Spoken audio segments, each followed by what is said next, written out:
నేను చెప్పింది ఏం చేసావు? సత్య సత్య అది 10 లక్షలు కావాలి, ఫార్మసీ పెట్టుకోవాలి, సెటిల్ అవ్వాలని చెప్పానా నీకు? ఎందుకు ఇలా పిచ్చి పిచ్చిగా మాట్లాడుతున్నా? నేను మాట్లాడేది నీకు పిచ్చి పిచ్చిగానే ఉంటుంది. నీకంటే తాలి కట్టని మొగుడు, కడుపున పుట్టని బిడ్డ, నడమంత్రపు సిరి. 2 గంటల డబ్బు సంగతి తేల్చి చెప్పు. నువ్వేం చేస్తావో ఎలా చేస్తావో నాకు తెలియదు. నాకు మాత్రం డబ్బు చాలా అవసరం. అసలు అంత డబ్బు నేను ఎక్కడి నుంచి? ఆ ఇంటి ఇల్లాలివి కదా, తాళం గుత్తి నీ దగ్గరే ఉంటుంది. వెళ్ళు, బీరువా తెరు, డబ్బు తీసుకురా. మాజీ ప్రియుడి కోసం ఆ మాత్రం చేయలేవా? అసలు నువ్వు ఎక్కడి నుంచి మాట్లాడుతున్నా? నీకు అనవసరం. 2 గంటలకి ఫోన్ చేస్తాను. నీకు నువ్వుగా డబ్బు తెచ్చావా సరే, లేదా నీ దగ్గర నుంచి డబ్బులా తీసుకోవాలో నాకు బాగా తెలుసు. హలో హలో,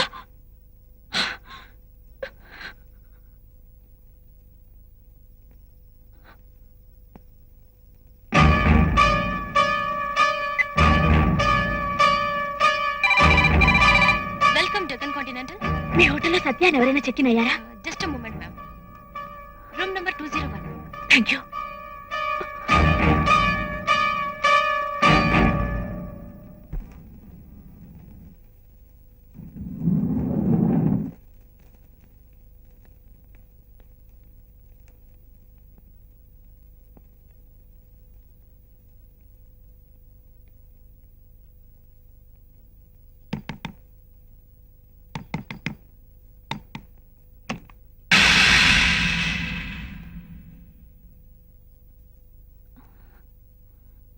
ఎస్, ఎవరు కావాలి? సత్య ఉండే రూమ్. అవును, మీరెవరు? నా పేరు సంధ్య. ఓ, సంధ్య అంటే నువ్వేనా? నా పేరు నీకెలా తెలుసు? నీ పేరే కాదు, నీ గురించి అన్నీ చెప్పాడు సత్య. అవును, నీతో ఒకసారి ఫోన్లో మాట్లాడాను, గుర్తురాలేదా? అంటే టెలిఫోన్ బూత్ అమ్మాయి అన్నాడు, అది నువ్వేనా? ఓహో, అలా చెప్పాడా? అవునసలు ఇంతకీ అతనితో ఏం పని నీకు? అది నీకు చెప్పాల్సిన అవసరం నాకు లేదు. నేను వెంటనే సత్యాన్ని కలవాలి. ఏ అని నువ్వనుకుంటే సరిపోతుందా? నిన్ను కలవాలని సత్య అనుకోవాలిగా. అది చెప్పడానికి నువ్వెవరు? ప్రస్తుతం అతని స్వీట్ హార్ట్ ని, రేపు కాబోయే బెటర్ హాఫ్ ని.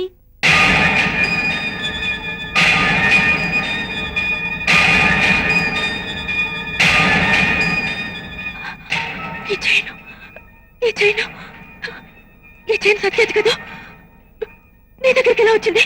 అందుకే నిన్ను పిచ్చి సంధ్య అంటాడు. సాక్షాత్తు సత్య వచ్చి నా ఒళ్ళో వాళ్ళక ఈ చైన్ నా చేతికి రావడం ఎంతసేపు?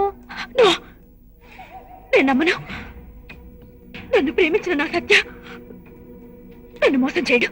ఏ, నువ్వు మోసం చేయొచ్చా? నీ ప్రేమేమో సత్యతో, కాపురం భవానీ ప్రసాద్.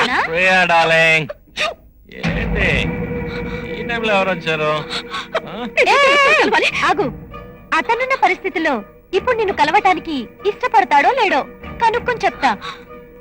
సత్య డార్లింగ్, ఎవరో సంధ్యట. తనకి నాతో పనేంటట? బాగా డబ్బున్న మగుడు దొరికాడుగా, హాయిగా ఎంజాయ్ చేస్తూ అక్కడే సెటిల్ అవ్వమని చెప్పు. సత్య, ఏం మాట్లాడుతున్నావు నువ్వు? నీతో మాట్లాడాల్సిన అవసరం గాని, నిన్ను చూడాల్సిన అవసరం గాని నాకు లేదు. నువ్వు రా అంటే తోకాడించుకుంటూ రావడానికి నేనేమి నీ పెంపుడు కుక్కని కాదు. ప్రియా, ఆవిడ బయటకు పంపించు, తొందరగా రా డార్లింగ్. డోంట్ డిస్టర్బ్, బయట తగలించు. ఈ టైంలో డిస్టర్బ్ చేయకూడదనే కామన్ సెన్స్ కూడా లేదు కొంతమందికి. విన్నావుగా, ఇంకా వినాల్సిందేమైనా ఉందా? నీ మొహం చూడటానికి కూడా అతనికి ఇష్టం లేదని అర్థమైందిగా. అర్థమైంది. ఎప్పుడైతే నీ చేతిలో గొలుసు చూశానో అప్పుడే అతను నాకు నా ప్రేమకి ఎంత విలువిచ్చాడో అర్థమైంది. అలాంటి వాడికి కావాల్సింది మనసిచ్చి జీవితాన్ని పంచుకునే ఓ అమ్మాయి కాదు, తన విలాసాలకి సరసాలకి ఓ ఆడదైతే చాలు. అలాంటి వాడిని చూడాలంటేనే అసహ్యం వేస్తుంది.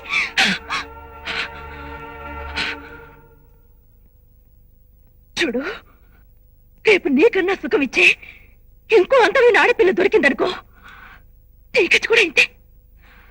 గుర్తుంచుకో.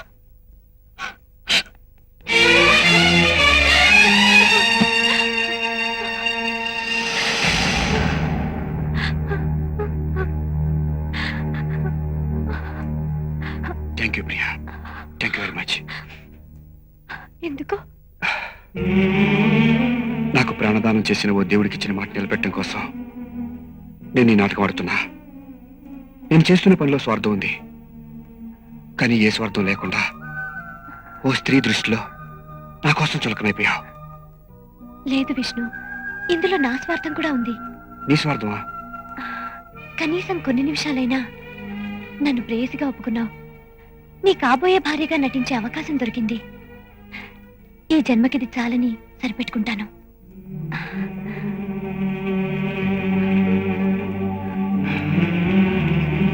You are my best friend.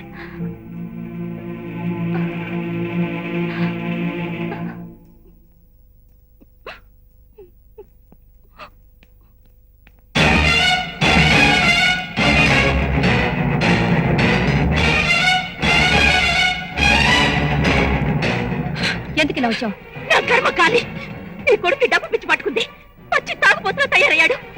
పరాయి ఆడవాళ్ళని వెట్టేసుకు తిరుగుతున్నాడు. ఇదంతా ఏమిటని అడిగినందుకు నాకు ఆ పుణ్యాత్ముడు భవానీ ప్రసాద్ గారికి నీకు వెళ్ళి సంబంధం అంటగట్టి మాట్లాడుతున్నాడు. ఇదంతా నీకు తెలుసా?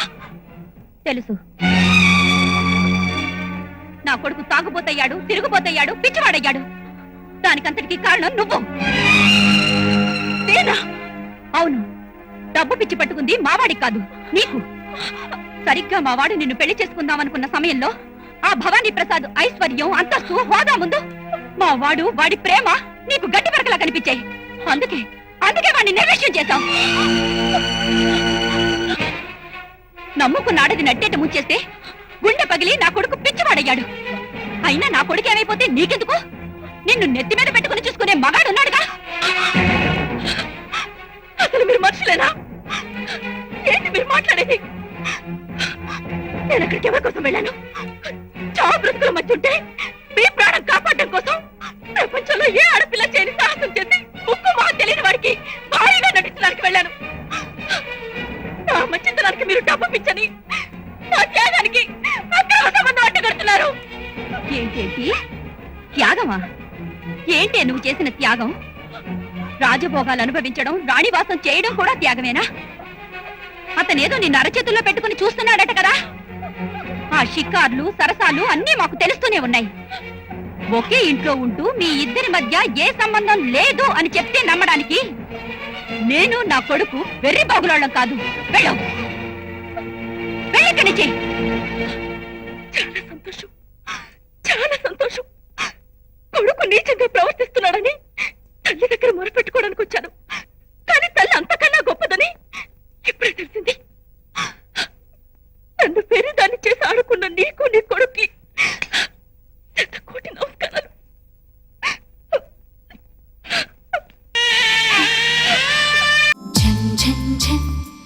తెలుగు